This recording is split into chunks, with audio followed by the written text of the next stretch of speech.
ایک بزرگ رات دن عبادت الہی میں مشغول رہتے تھے۔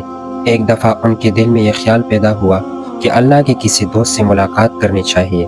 انہوں نے خواب میں دیکھا کہ ایک نوجوان اپنی بکریوں کو چرا رہا ہے اور کوئی کہنے والا کہہ رہا ہے کہ یہ نوجوان اللہ کا دوست ہے، تم اس سے ملاقات کر لو۔ وہ بزرگ بیدار ہوئے تو انہیں اس نوجوان سے ملاقات کی جستجو ہوئی۔ ایک دن انہوں نے دیکھا کہ وہ نوجوان اپنی بکریوں کا ریوڑ لے کر راستے سے گزر رہا ہے۔ وہ بزرگ اس نوجوان سے مل کر بہت خوش ہوئے اور فرمانے لگے کہ میں چند دن آپ کے گھر مہمان بن کر رہنا چاہتا ہوں۔ نوجوان نے بھی خوشی کا اظہار کیا اور اس بزرگ کو اپنے گھر لے آیا۔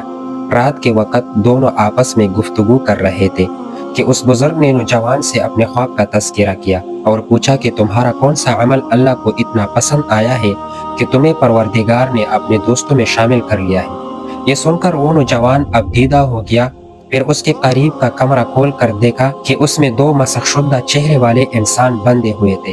وہ بزرگ حیرت زدہ رہ گئے اور پوچھنے لگے کہ یہ کیا ماجرا ہے۔ نوجوان نے کہا یہ میرے غافل اور گناہگار والدین ہیں۔ ایک مرتبہ انہوں نے اللہ تعالیٰ کی شان میں ایسی گستاخی کی کہ اللہ تعالیٰ نے ان کے چہرے کو مسخ کر دیا۔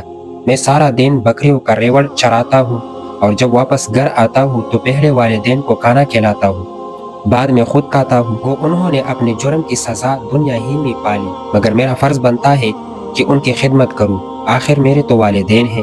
وہ بزرگ حیران ہوئے اور انہوں نے نوجوان کو سینے سے لگا کر کہا کہ ہم نے ساری رات عبادت کی اور سارا دن روزہ رکھا، مگر اس مقام تک نہ پہنچ سکے جس مقام پر آپ کو والدین کے ادب اور ان کی خدمت کی وجہ سے پہنچنا نصیب ہوا۔